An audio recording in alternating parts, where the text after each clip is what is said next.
Hello class, good morning. કેમ છો બધા? In previous lecture we have discussion about fertiliser. ચલો, પ્રીવિયસ લેક્ચરમાં આપણે કેટલું ડિસ્કશન કરી ચૂક્યા છીએ? તો કે આપણે ફર્સ્ટ ડિસ્કશન કરી હતી કે ફર્ટિલાઇઝર કહેવાય કોને? તો કે ભાઈ મેન્યુઅર છે, ઓર્ગેનિક પોર્શન છે કે ઇનઓર્ગેનિક પોર્શન છે, આ બધા જ એક સરખું કામ કરતા હશે. કેવું કે તમારી સોઇલને શું કરતા હશે? ન્યુટ્રિયન્ટ્સથી રીચ કરી દેતા હશે. જો તમારી સોઇલ છે એ સોઇલની ન્યુટ્રિયન્ટ વેલ્યુ મેક્સિમમ હશે તો તમે એમાં જે પણ પ્લાન્ટેશન કરો છો એ પ્લાન્ટમાંથી તમને મેક્સિમમ પ્રોડક્શન મળશે. તો ફર્ટિલાઇઝરની ડેફિનેશન કેવી હોય? તો કે ભાઈ તમારા સોઇલને ઇમ્પ્રૂવ કરવા માટે વપરાતા તમામ કમ્પાઉન્ડ યા તમામ કોમ્પ્લેક્સીસ એને કહેવાશે ફર્ટિલાઇઝર. પછી વાત કરી હતી ન્યુટ્રિયન્ટ્સની. તો ન્યુટ્રિયન્ટ્સમાં 16 ટાઈપના ન્યુટ્રિયન્ટ્સ આપણે જોઈ ગયા કે જેની અંદર કાર્બન, હાઇડ્રોજન અને ઓક્સિજન આ તમારા પ્લાન્ટને કેમાંથી મળતા હોય છે? નેચરમાંથી. એટલે આમને કીધા તમે નેચરલી ન્યુટ્રિયન્ટ્સ. સેકન્ડ જોઈ ગયા આપણે nitrogen, phosphorus, potassium. Nitrogen, phosphorus અને પોટેશિયમની રિક્વાયરમેન્ટ સૌથી મેક્સિમમ હોય. તમારી સોઇલ છે એ આ ન્યુટ્રિયન્ટ્સને મેક્સિમમ કન્ઝ્યુમ કરતી હોય એટલે આને કીધા છે પ્રાઇમરી યા તો એસેન્શિયલ ન્યુટ્રિયન્ટ્સ. થર્ડ આપણે જોયું હતું કે ભાઈ કેલ્શિયમ, મેગ્નેશિયમ અને સલ્ફર આને થોડીક ઓછી માત્રામાં રિક્વાયરમેન્ટ હોય એટલે આમને કીધા સેકન્ડરી ન્યુટ્રિયન્ટ્સ. એન્ડ લાસ્ટ માઇક્રોન્યુટ્રિયન્ટ્સ કે જેની સાવ માઇક્રો એમાઉન્ટમાં કન્ઝ્યુમેશનની જરૂર પડતી હોય છે એટલે આને કહેવાના માઇક્રો. માઇક્રોમાં કોણ કોણ આવશે? Boron, iron, zinc, copper, chlorine, molybdenum અને મેંગેનીઝ. આ 7 ટાઈપના એલિમેન્ટ્સ છે, આને કન્સિડર કર્યા આપણે માઇક્રોન્યુટ્રિયન્ટ્સમાં. ધેન ડિસ્કશન કરી કે જો તમારા પ્લાન્ટની અંદર નાઇટ્રોજનની ડેફિશિયન્સી હોય તો શું જોવા મળે? જો તમારા પ્લાન્ટની અંદર નાઇટ્રોજનની ડેફિશિયન્સી હોય તો એનો જે રેપિડ ગ્રોથ હતો એ ગ્રોથ અટકી જશે. પ્રોટીન કન્ટેન્ટ છે એ પ્રોટીન કન્ટેન્ટ પણ ઘટી જશે, જેના લીધે તમારા પ્રોડક્શન પાવર છે એ પ્રોડક્શન તમને ઓછું મળશે.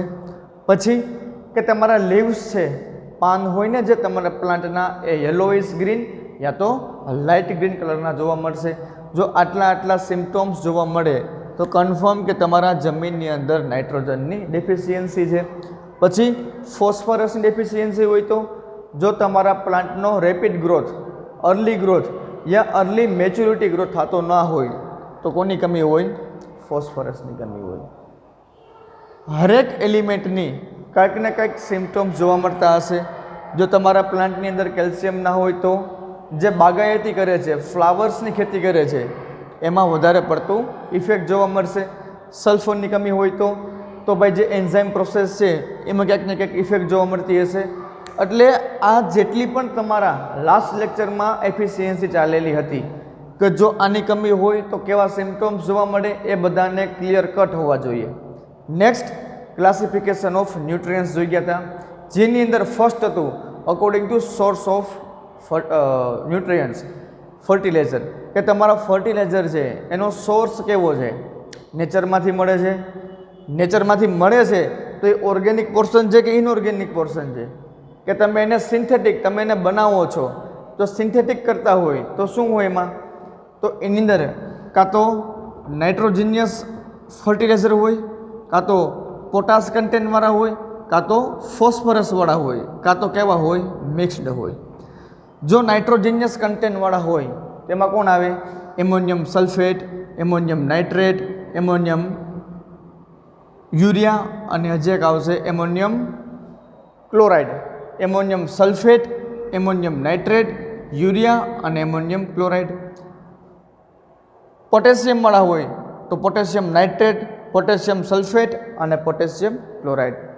જો ફોસ્ફરસવાળા હોય તો super phosphorus of lime, triple phosphorus અને ડીએપી ડાયમિનો ફોસ્ફેટ. મિક્સ્ડ હોય કે એનપીકે છે, આ ત્રણેય જેમાં જોવા મળતા હોય એવા કોઈ તમને કમ્પાઉન્ડ આપેલા હોય એને મિક્સ કહેવાય, કે જેની અંદર નાઇટ્રોજન, ફોસ્ફરસ અને પોટેશિયમ આ ત્રણેયની ન્યુટ્રિયન્સ વેલ્યુ આમાં જોવા મળતી હોય. તો હવે આપણે સ્ટડી શું કરવાનું છે દોસ્ત, તો કે હરેક જે તમારા ફર્ટિલાઇઝર છે એ કઈ રીતે બનતા હશે. આ કેવા છે? સિન્થેટિક છે, તો આને બનાવવા પડે. તો કઈ રીતે આને બનાવતા હશે? તો ફર્સ્ટ આપણે જોઈએ કે નાઇટ્રોજનિયસ જે ફર્ટિલાઇઝર છે એ કઈ રીતે એની પ્રિપેરેશન થતી હશે. તો ફર્સ્ટ ચલો હેડિંગ મારો બધા, નાઇટ્રોજનિયસ ફર્ટિલાઇઝર. એનો મિનિંગ એવો કે તમારા આ ફર્ટિલાઇઝરની અંદર નાઇટ્રોજનનો કન્ટેન્ટ તમને જોવા મળતો હશે. નાઇટ્રોજનિયસ ફર્ટિલાઇઝરમાં મેઇન કેટલા હતા? Ammonium nitrate, ammonium sulphate, ammonium chloride અને યુરિયા. આ ચાર એલિમેન્ટ, ચાર ફર્ટિલાઇઝરની આપણે પ્રિપેરેશન જોવાની છે. હોય કેવું નોર્મલી કે ચારે ચારની અંદર શું જોવા મળતા હોય? પર્સન્ટેજ ઓફ નાઇટ્રોજન જોવા મળતા હોય. એમાં શરૂઆત કરીએ એમોનિયમ નાઇટ્રેટથી. આજે આપણે એમોનિયમ નાઇટ્રેટની સ્ટડી કરવા જઈ રહ્યા છીએ. આ ખૂબ જ ખતરનાક એલિમેન્ટ છે, ખૂબ જ ખતરનાક કમ્પાઉન્ડ છે. રિસન્ટલી હું ના ભૂલતો હોય તો 6-7 મહિના પહેલાં કાં વધારે પણ સમય થયો હશે, બેરેટમાં એક વિસ્ફોટ જોવા મળ્યો હતો. એક્સપ્લોઝિવ હતું એલિમેન્ટ. આ હતું શું હતું? Ammonium nitrate. એમોનિયમ નાઇટ્રેટ આનો ઉપયોગ એક્સપ્લોઝિવ બનાવવામાં પણ થતો હોય છે, એટલે આને ખૂબ ધ્યાનથી ભણવાનું છે. Very sensitive to heat and shock. આ ખૂબ જ સેન્સિટિવ હોય. બોમ્બ બનાવવામાં પણ આનો ઉપયોગ થતો હોય. આમાંથી આપણે બનાવવું છે ખાતર બનાવવું છે. કેવું? નાઇટ્રોજનયુક્ત ખાતર બનાવવું છે. તો એમોનિયમ નાઇટ્રેટ યા તો નાઇટ્રોજનિયસ કમ્પાઉન્ડવાળા જે ફર્ટિલાઇઝર છે એમાંનું ફર્સ્ટ તમારે એમોનિયમ નાઇટ્રેટ જોવાનું છે. આ એમોનિયમ નાઇટ્રેટને બનાવવા માટે ઘણી બધી પદ્ધતિઓ હોય છે, જેમ કે ક્રિસ્ટલાઇઝેશન, સેકન્ડ મેથડ હોય ફલ્કિંગ મેથડ, અને થર્ડ છે આપણી પ્રિલિંગ મેથડ. આ 3-4 મેથડ એવી છે કે જેના મદદથી તમે એમોનિયમ નાઇટ્રેટને પ્રિપેર કરી શકો. બટ એમાંથી આપણા સિલેબસમાં ખાલી આના વિશે ડિસ્કશન કરવાની છે. આ 3 મેથડમાંથી વેલ ડેવલપ્ડ અને વેરી ઇમ્પોર્ટન્ટ મેથડ હોય તો પ્રિલિંગ મેથડ છે. પ્રિલિંગ મેથડને 1914માં ડેવલપ કરવામાં આવી હતી. તો આપણે ડિસ્કશન સ્ટાર્ટ કરવાની છે પ્રિલિંગ મેથડની. બનાવવાનો શું છે?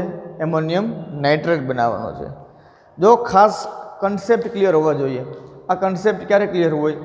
જ્યારે તમે આગળના લેક્ચરને કમ્પ્લીટ જોયેલા હોય ત્યારે. તમને ખબર જ નહીં પડે કે એમોનિયમ નાઇટ્રેટ ક્યાં આવ્યું હતું જો તમે એનું ક્લાસિફિકેશન ના જોયું હોય તો. ફર્ટિલાઇઝરનું ક્લાસિફિકેશન જોજો. એમાં તમારું ફર્સ્ટ ક્લાસિફિકેશન હતું according to source of fertilizer. એમાંનો ફર્સ્ટ પાર્ટ હતો ઓર્ગેનિકવાળો કે જે નેચરમાંથી મળતો હતો. સેકન્ડ પાર્ટ હતો સિન્થેટિક. સિન્થેટિકના 4 પાર્ટ હતા: નાઇટ્રોજનિયસ, ફોસ્ફરસવાળા, પોટાશવાળા અને ફોર્થ હતું મિક્સ. એમાંથી પહેલું હતું નાઇટ્રોજનિયસ. નાઇટ્રોજનિયસમાં nitrogen, ammonium nitrate, ammonium phosphate, ammonium chloride અને યુરિયા. આ 4માંથી એક એટલે કે આપણું એમોનિયમ નાઇટ્રેટ. આ એમોનિયમ નાઇટ્રેટની આપણે બનાવટ સમજવાની છે. એમોનિયમ નાઇટ્રેટ બનાવવા માટે આપણી પાસે ટોટલ 3 મેથડ હોય: ક્રિસ્ટલાઇઝેશન, ફલ્કિંગ એન્ડ પ્રિલિંગ મેથડ. આમાંથી ખાલી પ્રિલિંગ મેથડ વિશે આપણે ડિસ્કશન સ્ટાર્ટ કરવાની છે. હવે જો તમારે એમોનિયમ નાઇટ્રેટ બનાવવો હોય તો કેટલા એલિમેન્ટની રિક્વાયરમેન્ટ હોય?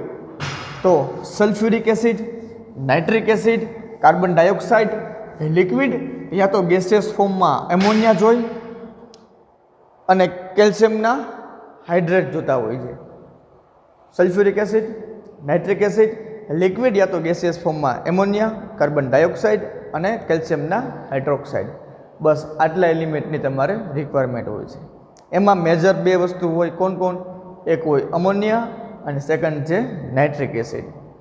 હવે પ્રિલિંગ મેથડમાં આપણે ખરેખર જોવાનું શું છે કે પ્રિલિંગ મેથડ આખી આ 4 પાર્ટ તમે ભણી લો એટલે આખી પ્રિલિંગ મેથડ તમને સમજાઈ જશે. એમાંનો ફર્સ્ટ પાર્ટ છે એ ફર્સ્ટ પાર્ટ છે ન્યુટ્રલાઇઝેશન.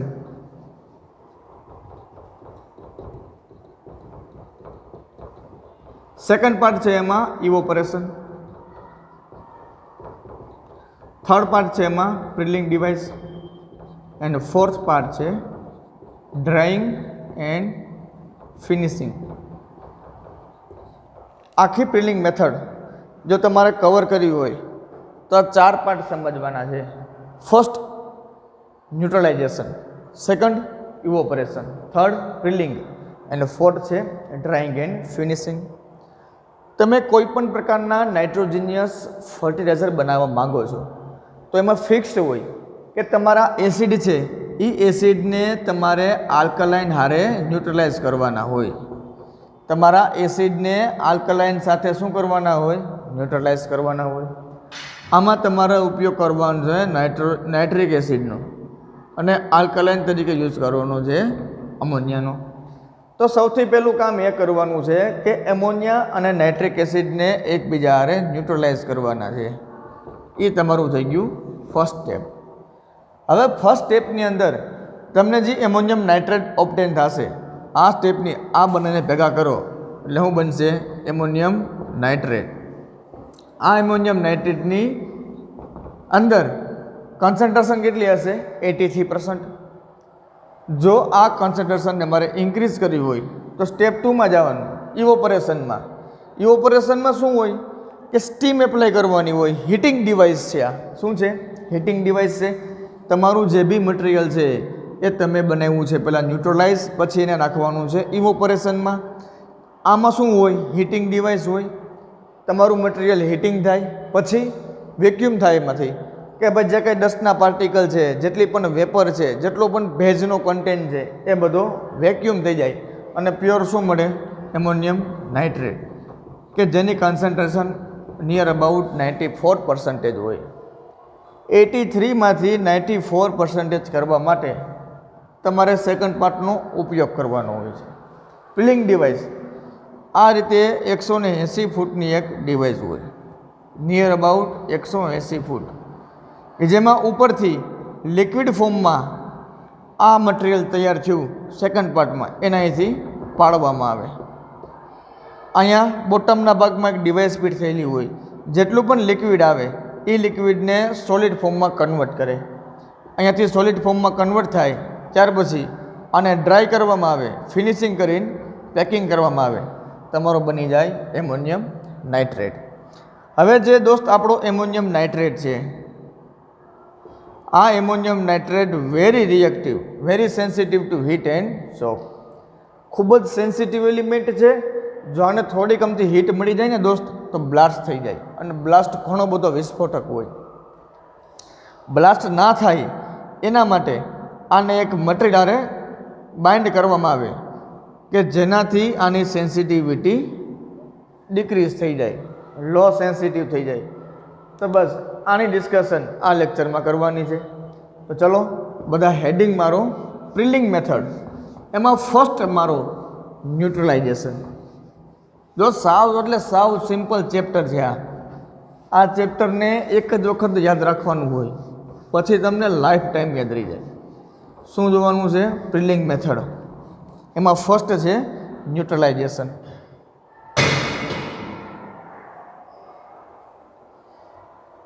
ફર્ટિલાઇઝર, જેમાં બધી ડિસ્કસ આપણે કરી ચૂક્યા છીએ.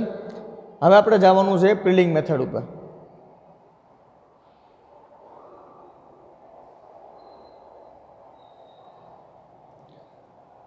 ચલો, હેડિંગ એવું છે નાઇટ્રોજિનિયસ ફર્ટિલાઇઝર. આમાં આવે કોણ કોણ? Ammonium sulphate, ammonium chloride, ammonium nitrate અને યુરિયા. આ ચારેયની અંદર નાઇટ્રોજનના કન્ટેન્ટ રહેલા હોય, અને આ ચારે ચારની પ્રિપેરેશન અને એના ઉપયોગ કેવા છે એ આપણે નેક્સ્ટ ટાઈમ જોવાનું છે. ફર્સ્ટ છે આમાંથી ammonium nitrate. Ammonium nitrate content 34% nitrogen, કે આમની અંદર 34% નાઇટ્રોજન રહેલો હોય છે. Ammonium nitrate is prepared by latest and important prilling method. કે જેના વિશે આપણે ડિસ્કશન સ્ટાર્ટ કરવાની છે. Filling method develop in 1940 a modern ammonium nitrate filling plant consist of following operation, કે જેની અંદર ટોટલ 4 પ્રકારના ઓપરેશન જોવા મળતા હશે. એમાંનો ફર્સ્ટ ઓપરેશન એટલે કે ન્યુટ્રલાઇઝેશન. ફર્સ્ટ શું છે? ન્યુટ્રલાઇઝેશન, કે જેની અંદર કોનો ઉપયોગ કરવાનો હોય? એમોનિયા અને નાઇટ્રિક એસિડનો. ચલો ફર્સ્ટ શું છે? ન્યુટ્રલાઇઝેશન. હવે આની અંદર ઉપયોગ કોનો કરવાનો છે? અમોનિયા અને 60 to 80% નાઇટ્રિક એસિડ HNO3 નો. Nitric acid which is prepared by oxidation of ammonia and ammonia which is obtained by Haber process. Haber પ્રોસેસમાંથી તમને એમોનિયા મળતો હોય છે અને એમોનિયાનું જો ઓક્સિડેશન કરી નાખો તો તમને નાઇટ્રિક એસિડ મળતો હોય છે. કરવાનું શું છે? આની વેપર લેવાની છે એમોનિયાની, heated ammonia vapour and 60 to 80% nitric acid are introduce in the base of neutraliser tower. Neutraliser ટાવરની અંદર આ બંનેને નાખી દેવાના છે, કે જેની અંદર 3 to 5 એટમોસ્ફિયર પ્રેશર હશે. જેવા બંનેને ભેગા કરશો એટલે એકબીજા હારે ન્યુટ્રલાઇઝ થશે અને તમારું સોલ્યુશન રિસાયકલ થશે. The neutralisation reaction is exothermic. આ તમારી પ્રોસેસ છે એ એક્ઝોથર્મિક છે. એનો મિનિંગ એવો કે આને તમારે એક્સટર્નલ એનર્જી આપવી નહીં પડે, આ સિસ્ટમમાંથી એનર્જી બહાર નીકળતી હશે. એક્ઝોથર્મિક છે, માઇનસની સિમ્બોલ હોય જે રિએક્શનમાં, એ રિએક્શન હંમેશા કેવી હોય? એક્ઝોથર્મિક હોય. તો તમારા સિસ્ટમમાંથી તમને આટલી એનર્જી મળતી હશે. તમારે શું કરવાનું છે? 60 to 80% લેવાનું છે નાઇટ્રિક એસિડ. એમોનિયાની ગરમ વેપર લેવાની છે. આ બંનેને નાખવાના છે ન્યુટ્રલાઇઝેશન ટાવરમાં, કે જ્યાં 3 to 5 એટમોસ્ફિયરિક પ્રેશર હશે. તમને મળશે એમોનિયમ નાઇટ્રેટ. જો આ રિએક્શનને તમારે બેસ્ટ રિઝલ્ટ આપવું હોય તો 3 વસ્તુનું ધ્યાન રાખવાનું છે. ફર્સ્ટ કયું છે? કે તમે જે નાઇટ્રિક એસિડ વાપરો છો એની કન્સન્ટ્રેશન 60% હોવી જોઈએ. તમે જેટલા પણ રિએક્ટન્ટ યુઝ કરો છો એને પ્રી હીટિંગ આપવાનું છે, અને તમારી જે રિએક્શનમાં તમને હીટ ઓપ્ટેન થાય છે એનો સરખી રીતે ઉપયોગ કરવાનો છે, કે જેનાથી તમારી કન્સન્ટ્રેશન છે એ કન્સન્ટ્રેશન સેટિંગમાં રહે, વેલ સેટ રહે. તો બસ આ હતું આપણું first part. In some plants in which low cost steam from other sources is available, atmospheric neutralisation is use. આનો મિનિંગ શું છે? કે ઘણા બધા પ્લાન્ટમાં તમે જે સ્ટીમની કોસ્ટ આપો છો એ ઓછા પ્રમાણમાં જોવા મળે છે. અને બીજું એટમોસ્ફિયરિક ન્યુટ્રલાઇઝેશન, એટમોસ્ફિયર છે એ એટમોસ્ફિયરને ઇન્ટ્રોડ્યુસ કરવામાં આવે છે. બટ મેઇન ફોકસ ક્યાં હોવું જોઈએ? કે આમાં કામ શું છે ભાઈ? કે 60 થી 80% નાઇટ્રિક એસિડ અને હીટેડ એમોનિયાની વેપર ભેગી કરો. કેમાં નાખવાની છે? ન્યુટ્રલાઇઝર ટાવરમાં. આ ટાવરની અંદર 3 થી 5 એટમોસ્ફિયર પ્રેશર હોય એટલે તમારો બની જાય એમોનિયમ નાઇટ્રેટ. આ એમોનિયમ નાઇટ્રેટ રિએક્શનમાંથી બન્યો છે. આ રિએક્શન કેવી છે? એક્ઝોથર્મિક છે. એમાંથી હીટ બહાર નીકળતી હશે.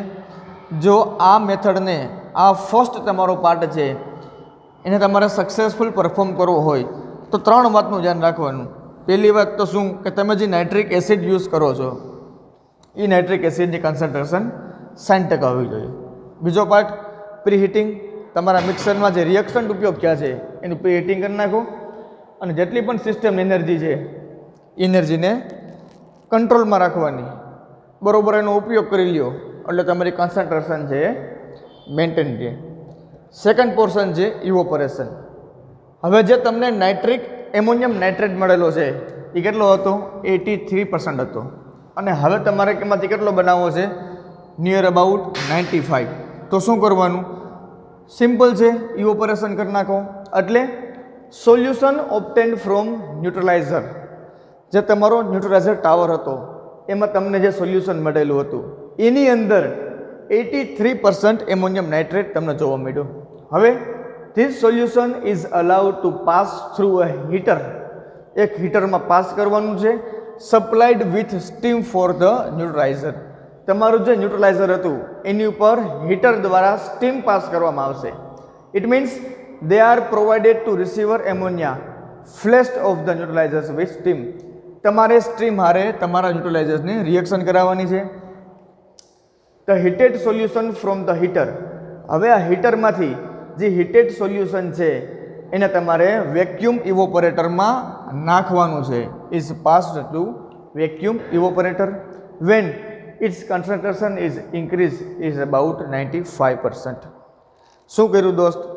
પહેલાં બેને ભેગા કર્યા, ન્યુટ્રલાઇઝ કર્યા, પછી તમારું જે ન્યુટ્રલાઇઝ સોલ્યુશન છે એમની અંદર એમોનિયમ નાઇટ્રેટની કોન્સન્ટ્રેશન કેટલી જોવા મળી? 83%. હવે એક હીટિંગ ડિવાઇસ છે, હીટિંગ ડિવાઇસમાંથી જે હીટ સ્ટીમ છે એ સ્ટીમને પાસ્ડ આઉટ કરી નાખી. જેવી પાસ્ડ આઉટ કરો પછી તો કે વેક્યુમ ઇવોપરેટરમાં આ મટીરિયલને ઇન્ટ્રોડ્યુસ કરો. પછી તમારે થર્ડ પાર્ટમાં જવાનું છે. જ્યારે તમે વેક્યુમ ઇવોપરેટરમાં એન્ટર કરશો ત્યારે તમારી કોન્સન્ટ્રેશન કેટલી થઈ જશે? Near about 95%. હવે આખી સિસ્ટમ આ જે પ્રોસેસ છે એ પ્રોસેસનો પ્રાણ એટલે કે આપણી પ્રિલિંગ સિસ્ટમ. તો પ્રિલિંગ સિસ્ટમ આપણે જોવાની છે. પ્રિલિંગ સિસ્ટમમાં હોય કેવું? તો કે 180 ફૂટની એક ઊભી ચેમ્બર હોય, ઊભો એક ટાવર હોય કે ટાવરના ટોપમાંથી લિક્વિડને સ્પ્રેડ આઉટ કરવામાં આવશે અને એમાં કરંટ પાસ થતા હશે એરના. ચલો શું જોઈ લઈએ. પ્રિલિંગ સિસ્ટમ, આ પ્રિલિંગ ડિવાઇસમાં શું હોય? The concentration solution is now spread into prilling tower. તમારો પ્રિલિંગ ટાવર છે, આ પ્રિલિંગ ટાવરની અંદર તમારા આ સોલ્યુશનને સ્પ્રેડ કરવામાં આવશે. The falling solution is cooled by ascending current of air. અહીંયા આખી એસેન્ડિંગ કરંટ ઓફ એર હશે આ સિસ્ટમની અંદર કે જેની મદદથી આ તમારું સોલ્યુશન છે એને ઠંડુ પાડવામાં આવશે. The prilling tower are high up to 180 feet, 180 ફીટની આની ઊંચાઈ હશે. The solution is spread through spray nozzle in such of a manner કે તમારો જે સ્પ્રેઇંગ ડિવાઇસ છે એને સ્પ્રે કઈ રીતના કરવામાં આવશે? તો કે liquid breaks up to drops of uniform and adequate size. Perfect કોઈ પર્ટિક્યુલર સાઇઝ ડિસાઇડ કરેલી હશે કે ચલો ભાઈ 0.1 mlનું એક ટીપું બનવું જોઈએ, તો આ ટીપા રૂપી આને તમારે એન્ટર કરવાનું છે આમની અંદર પ્રિલિંગ ટાવરની અંદર. ધ પ્રિલ્સ કે જે ડ્રોપમાં તમારું લિક્વિડ પડેલું છે ઇઝ સોલિડિફાઈ, સોલિડ ફોર્મમાં કન્વર્ટ થશે sufficiently as they are reach at the bottom. જ્યારે ટાવરના બોટમમાં પૂગશે ત્યારે તમારા જે પ્રિલ્સ હતા એ પ્રિલ્સ તમારે કેમાં કન્વર્ટ થશે? સોલિડ ફોર્મમાં. they must be handled carefully until they are dried. જ્યાં સુધી આ સુકાય નહીં ત્યાં સુધી આને કન્ટિન્યુઅસલી કેરફુલી હેન્ડલ કરવું પડે. અને હવે આપણી ફોર્થ સિસ્ટમ હતી ડ્રાઇંગ એન્ડ ફિનિશિંગ, એનો આપણે અહીંયા ઉપયોગ કરવાનો છે. ડ્રાઇંગ એન્ડ ફિનિશિંગ આમાં શું છે? By using different method prills are dried. Temperature must be low to avoid melting. Melting ના થાય એના માટે તમારે ટેમ્પરેચર લો રાખવાનું છે. આ વાત આપણે ખાલી કરવાની છે ડ્રાઇંગ એન્ડ ફિનિશિંગમાં. હવે દોસ્ત આપણને ખબર જ છે કે જે આપણો એમોનિયમ નાઇટ્રેટ છે it is a very explosive in nature. Explosive નેચરનો છે. It is very sensitive to heat and shock. Heat અને શોકના પ્રેઝન્સમાં આનો તમારે ધડાકો જોવા મળે. જેમ તમે સોડિયમને પાણીમાં નાખો કેમ વિસ્ફોટ જોવા મળે, એના કરતાં ઘણા બધા ગણો વધારે જો એમોનિયમ નાઇટ્રેટ હીટના કોન્ટેક્ટમાં આવે તો એનો ધડાકો જોવા મળતો હોય છે. ધ પ્રિન્સિપલ મેથડ, એવી મેથડનો આપણે ઉપયોગ કરવાનો છે જેનાથી આની જે સેન્સિટિવિટી છે એ સેન્સિટિવિટી ડિક્રીઝ થઈ જાય. The principal method used four reducing the explosive nature of ammonium nitrate. આ એમોનિયમ નાઇટ્રેટને જો મારે લેસ રિએક્ટિવ કરવું હોય, લેસ સેન્સિટિવ કરવું હોય તો મારે કેલ્શિયમના કાર્બોનેટ હારે એને મિક્સર કરવાનું છે. કેલ્શિયમ કાર્બોનેટ મળે ક્યાંથી? જ્યારે તમે અમોનિયમ સલ્ફેટ બનાવતા હશો ત્યારે એની બાય પ્રોડક્ટમાં તમને શું મળતા હશે? Calcium carbonate. આ કેલ્શિયમ કાર્બોનેટ છે એને ચોક કહેવાય. આ ચોક અને એમોનિયમ નાઇટ્રેટ જો આ બંનેનું તમે મિક્સર કરી નાખો તો તમને મળશે શું? A mixer of ammonium nitrate and chalk calcium carbonate. It is called nitro chalk. શું કહેવાશે આને? Nitro chalk. કે જેની અંદર 16% નાઇટ્રોજન રહેલા હશે. It does not explosive. હવે આ એક્સપ્લોડ નહીં થાય. શું કામ આવું કર્યું દોસ્ત? કે ભાઈ તમારો જે એમોનિયમ નાઇટ્રેટ હતો એને સાચવવો ઘણો બધો અઘરો પડે. અંડર સ્પેસિફિક કન્ડિશનમાં એને રાખવો પડે. આવું ના કરવું હોય તો શું કરવાનું? તો એમોનિયમ નાઇટ્રેટ અને ચોક એટલે કે કેલ્શિયમ કાર્બોનેટને મિક્સર બનાવવું. જેવા બને મિક્સર બનશે એટલે એને કહેવાશે એમોનિયમ નાઇટ્રેટ અને ચોકનું મિક્સરને કહેવાશે નાઇટ્રેટ ચોક. અને નાઇટ્રેટ ચોક છે જેની અંદર 16% નાઇટ્રોજન રહેલો હશે અને હવે એનામાં એક્સપ્લોઝન જોવા નહીં મળે. તો આ તમારી હતી પહેલી પ્રિલિંગ મેથડ. હવે પ્રિલિંગ મેથડમાં ફ્લો ડાયાગ્રામ આપેલો છે. એ ફ્લો ડાયાગ્રામ તમારે બધાને ડ્રો કરવાનો રહેશે.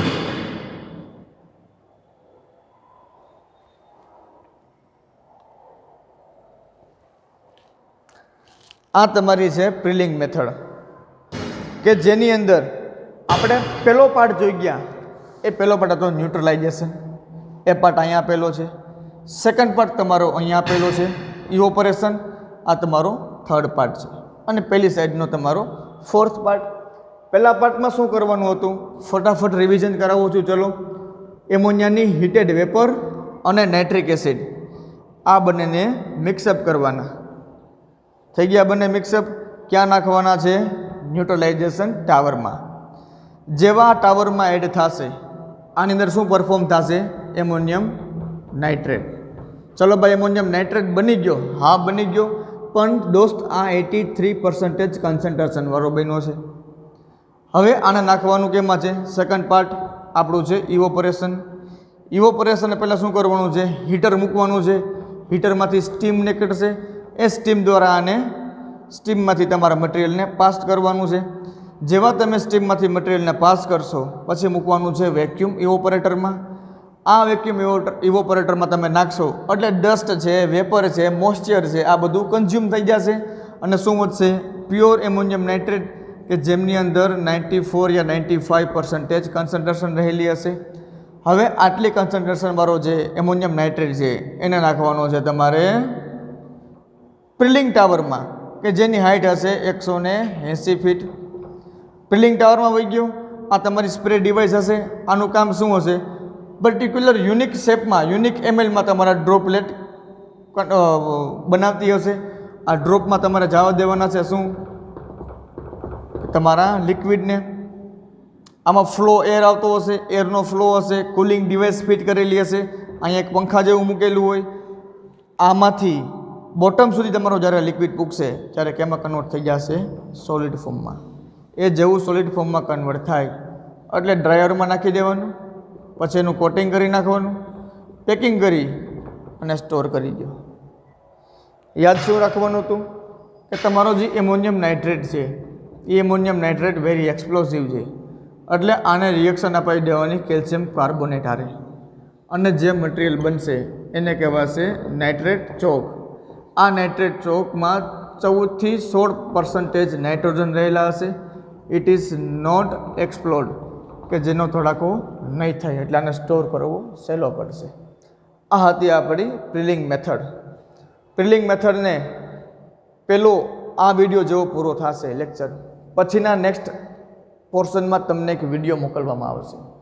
આમની હાર એક વિડીયો મૂકવામાં આવશે કે જેમાં શું જોવા મળશે કે તમારું જે પ્રિલિંગ ટાવર છે આ પ્રિલિંગ ટાવરની અંદર લિક્વિડ કઈ રીતના પડતું હશે આખો વિડીયો બતાડવામાં આવ્યો છે. અને સૌથી લાસ્ટ વિડીયો હશે એમાં આખો પ્લાન્ટ કેવો હશે અને આખા પ્લાન્ટની અંદર આ પ્રિલિંગ ટાવર છે એનું કામ કેવું રહેશે એ બતાવવામાં આવશે. તો બસ આ લેક્ચરમાં આટલું જ રાખીએ છીએ. હવે આગળ જોવાનું છે તમારે વિડીયોગ્રાફીમાં lecture.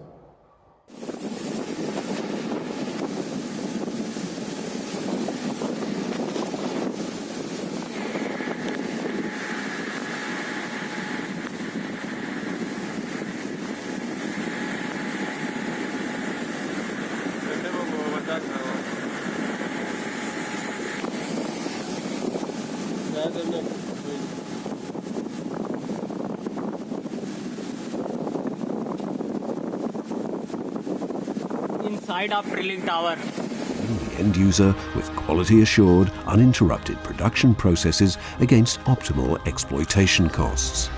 It is the result of decades of experience in designing, manufacturing and operating prilling installations. Our prilling tower is designed according to ASME 8 and can be executed in either aluminium or stainless steel. Fabrication and erection of the tower can either be done at our works near the Rotterdam harbour in the Netherlands or on site anywhere worldwide. Our prilling machines of the Milkmaid type are available in various standard executions. Our machines are characterized by a high level of reliability, low operational expenses and the possibility to quickly change over prilling buckets. Today, the first prilling machine we built in the 1960s is still in operation and creating a positive cash flow for our client. The heart of the prilling machine is the prilling bucket. The continuously improved Kraber prilling buckets ensure optimum quality of the grains and low dust levels in production. Each bucket is designed and manufactured with high precision to customer-specific fit-for-purpose variables. At the bottom of the prill tower, a Kraber-designed scraper is applied to collect the prills. The design is such that the freshly formed prills are treated gently. No less than 0 rejected prills is the goal of our design team.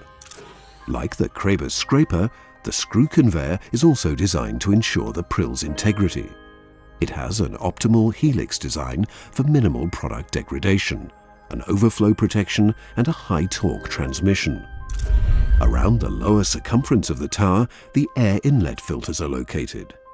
To ensure pure prills, the cooling air needs to be free of polluting particles. A heavy-duty and speed-controlled fan ensures a high airflow through the dedusting unit. Depending on the client's specific application, dust and vapor air mixes could become highly explosive. The dedusting unit is equipped with an explosion detection system and an explosion suppression system. The air outlet is executed with an emission monitoring system and has provisions for the optional anti-icing system that can be used to preheat ambient air flowing towards the prilling tower filters. The system works with regenerated waste heat from the outlet stack and helps to control the prilling temperature in the tower. When these individual components closely work together, a delicate balancing act of various physics laws starts to emerge. It begins with a very accurate drizzle of melt droplets, evenly spread across the cross-sectional area of the tower. Before reaching the bottom of the tower, the drizzle is cooled with purified air, which also allows a soft landing of the crystallized prills. The exchanged heat between the prills and the ambient airflow is subsequently used to regulate the inlet air temperature at the bottom of the tower. Both the surplus of air and the anti-icing air is meticulously filtered before being exhausted or reused. By intelligently bending the laws of physics to our advantage, we are able to dynamically balance gravity, thermodynamics, aerodynamics, and fluid dynamics. Since the early 60s, Kraber has been producing equipment for prilling installations.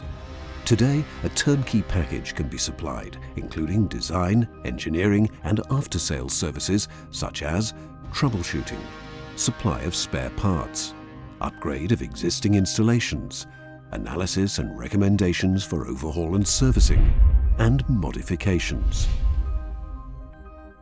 Kraber prilling machines are suitable for prilling urea, bisphenol A, ammonium nitrate, ammonium nitrophosphate, calcium ammonium nitrate, nitrophosphates, sodium hydroxide. Other applications are feasible and can be discussed. For over 50 years, Kraber has been refining its prilling knowledge and working methods right down to the finest detail. All the lessons, findings, errors, and experiences have been worked into the Kraber prilling equipment designs. Our method is to manufacture machines that deliver the best performance and are the most suitable for your process.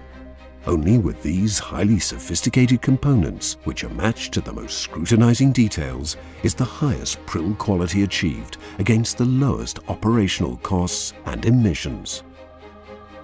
Only Kraber is able to let you experience the thrill of a perfect prill. Stengel process આપેલી છે. સ્ટેન્જલ process આ પ્રોસેસની મદદથી આપણે બનાવવાનું છે ammonium nitrate. જો આની પહેલાંની પ્રોસેસથી બનાવ્યો હતો એમોનિયમ નાઇટ્રેટ, એમાં શું હતું?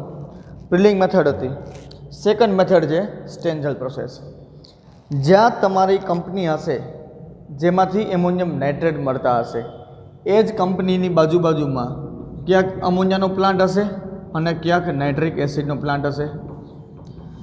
જ્યાં જગ્યાએ તમારા એમોનિયમ નાઇટ્રેટનું મેન્યુફેક્ચરિંગ થતું હશે ત્યાં જગ્યા ઉપર જ તમારા એમોનિયાના પ્લાન્ટ હશે અને તમારા નાઇટ્રિક એસિડના પ્લાન્ટ હશે. શું કામ આ બંનેના પ્લાન્ટ હોય? Because just are raw materials. આ બંને શું છે? રો મટીરિયલ છે. આમાં પણ શું કરવાનું હોય તો કે ભાઈ નાઇટ્રિક એસિડ અને અમોનિયા બંનેને ભેગા કરવાના છે. નાઇટ્રિક એસિડ અને અમોનિયા, અને શું બનાવશે? અમોનિયમ નાઇટ્રેટ બનાવશે. હા કે ના? ચલો, પહેલાંમાં શું હતું? 60 to 80% નાઇટ્રિક એસિડ લેવાનો હતો અને હીટેડ અમોનિયા વેપર લેવાની હતી.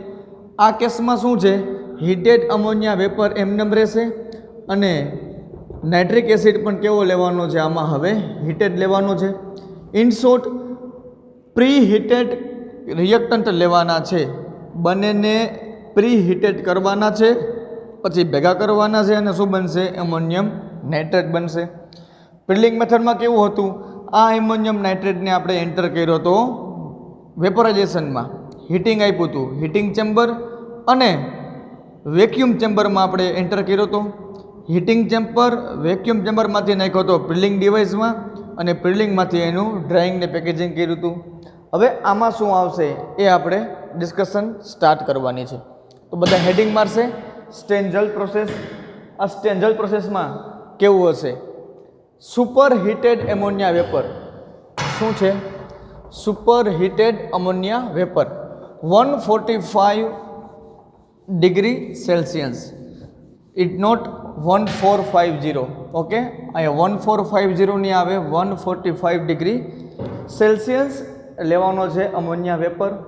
અને કન્સન્ટ્રેટેડ નાઇટ્રિક એસિડ પ્રી હીટેડ લેવાનો છે. કેટલું ટેમ્પરેચર હોવું જોઈએ? 170 ડિગ્રી સેન્ટીગ્રેડ.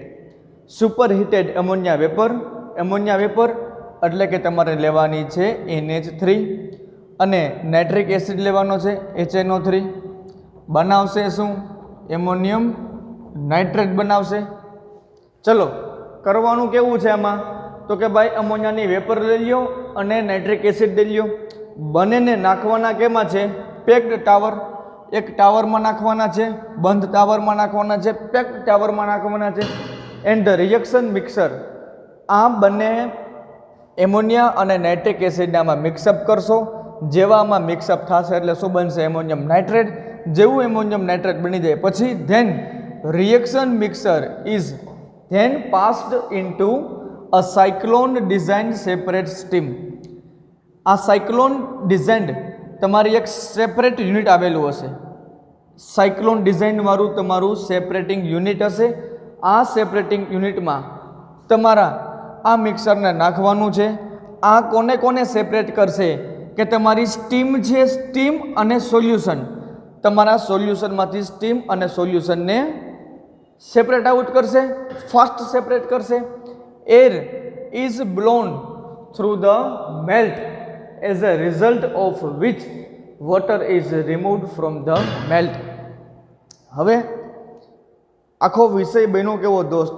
તમે પહેલાં શું કર્યું? તમારું એમોનિયા અને નાઇટ્રિક એસિડ બંનેને એક પેક ટાવરમાં નાખો. જેવા પેક ટાવરમાં નાખશો એટલે બનાવશે એમોનિયમ નાઇટ્રેટ. પછી આ મિક્સરને નાખવાનું છે સાયક્લોન ડિઝાઇન સેપરેટ યુનિટમાં. આ સેપરેટ યુનિટનું કામ શું હશે? સ્ટીમ અને સોલ્યુશનને ક્વિકલી સેપરેટ કરવાનું કામ કરતા હશે. પછી તો કે એરને નાખવામાં આવશે. Air is blown through the melt. જેવી તમે એરને તમારા મેલ્ટ સોલ્યુશનમાં નાખશો એટલે કે તમારા સોલ્યુશનમાં જેટલો પણ વોટર પોર્શન છે એ બધો જ વોટર પોર્શન તમારા મેલ્ટમાંથી રિમૂવ થઈ જશે અને તમારા મેલ્ટમાં ઓનલી 0.25% મોઇસ્ચર ખાલી વધશે. કેટલી? 0.25 મોઇસ્ચર બાકી રાખશે, બાકી બધી જ મોઇસ્ચર રિમૂવ કરી નાખશે. The melt is directly prilled in the salt tower. નાનો ટાવર હશે એક, તમને હમણાં ડાયાગ્રામમાં ક્લિયર થશે. એક સોલ્ટ ટાવરમાં તમારા આ સોલ્યુશનને એન્ટર કરવામાં આવશે. As a result prill of uniform size is obtained. તમારી કોઈ પર્ટિક્યુલર યુનિફોર્મ સાઇઝની તને પ્રિલ મળી જશે. 1 મિનિટ.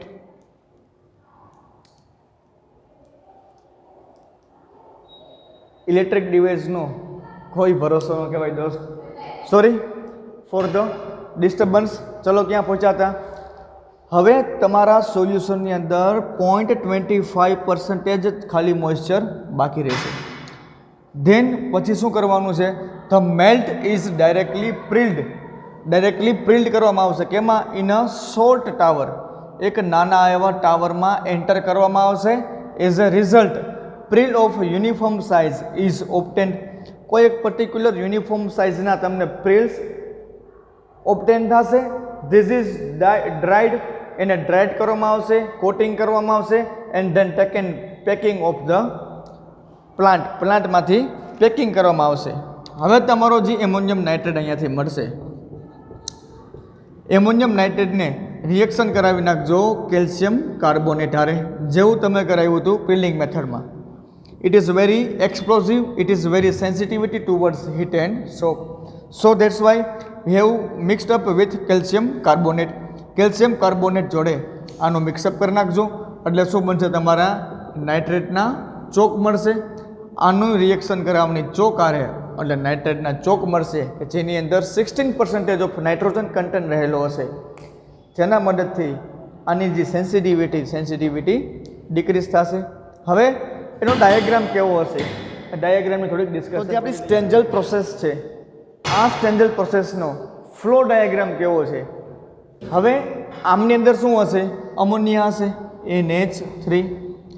આ અમોનિયાને 140 ડિગ્રી સેન્ટીગ્રેડ ટેમ્પરેચર આપવાનું છે. આમની અંદર હશે નાઇટ્રિક એસિડ HNO3. આમને પણ સ્ટીમ આપવાની છે અરાઉન્ડ 170 અંશ સેન્ટીગ્રેડ. તો આટલા ટેમ્પરેચર બેને પહેલાં પ્રી આપવાનું છે. બેને પ્રી આપીને કેમાં નાખવાના છે? પેક્ડ ટાવરમાં. કેમાં નાખવાના છે? પેક્ડ ટાવરમાં. આ પેક્ડ ટાવર ભેગા થશે અને શું બનાવશે? એમોનિયમ નાઇટ્રેટ બનાવશે. હવે આ એમોનિયમ નાઇટ્રેટને એન્ટર કરવાના છે સાયક્લોન સેપરેટિંગ યુનિટમાં. આ સાયક્લોન સેપરેટિંગ યુનિટનું કામ શું હશે?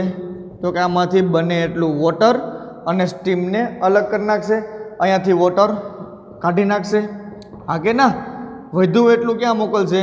તો કે સોલ્ટ, એક નાની એવી ચેમ્બર હશે શોર્ટ ચેમ્બરમાં. શોર્ટ ચેમ્બરનું કામ શું હશે? કે એરનો ફ્લો આવતો હશે મેક્સિમમ.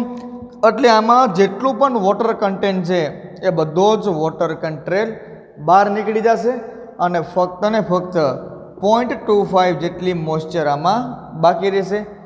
બાકીનું જે તમારું મટીરિયલ વધશે મેલ્ટ, એ મેલ્ટને શું કરશે? તો કે એ મેલ્ટને સોલ્ટ ફોર્મમાં કન્વર્ટ કરી નાખશે અને એને પછી કોટિંગ કરશે અને તમારી પ્રોડક્ટ એમોનિયમ નાઇટ્રેટ તૈયાર હશે. સાવ સિમ્પલ છે, કાંઈ નથી. શું કરવાનું છે દોસ્ત? અહીંયાથી તમારો અમોનિયા, અહીંયાથી તમારો નાઇટ્રિક એસિડ, આ બંને ભેગા મળે એટલે શું બનાવે? Ammonium nitrate. જે રિએક્શન તમારી જેમાં લખેલી હતી પ્રિલિંગ મેથડમાં એ જ અહીંયા લખી નાખવાની છે. શું રિએક્શન લખવાની છે? Ammonia vapour plus nitric acid. હા કે ના? આ બંને ભેગી મળી શું બનાવશે? અમોનિયમ નાઇટ્રેટ બનાવશે. પ્લસ હીટ આવશે ને, તો હીટ પણ બતાવી દેવાની. Delta H is equal to -20.6 calorie. તો કે આટલી હીટ આમાંથી બહાર નીકળતી હશે. જે સિસ્ટમમાંથી હીટ બહાર નીકળે એને કહેવાય એક્ઝોથર્મિક રિએક્શન. આ તમારી થશે એક્ઝોથર્મિક રિએક્શન. હવે heated ammonia, heated nitric acid બંને નાખવાના છે પેક ટાવરમાં. અહીંયા તમારો એમોનિયમ નાઇટ્રેટ બનશે. એ તમારે નાખવાનું છે સાયક્લોન સેપરેટિંગ યુનિટમાં.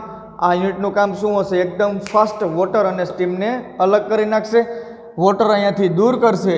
જેટલી પણ સ્ટીમ છે આ ક્રિસ્ટલાઇઝરમાં એડ થશે. આનું કામ શું હોય? તો કે આમાં મેક્સિમમ જેટલું બી તમારી એર ફ્લો નાખતા હશે એટલે 0.25 જેટલી તમારી મેસ્ચ્યુર બાકી રહેશે, બાકી બધું તમારો પ્યોર કન્ટેન્ટ પડેલો હશે.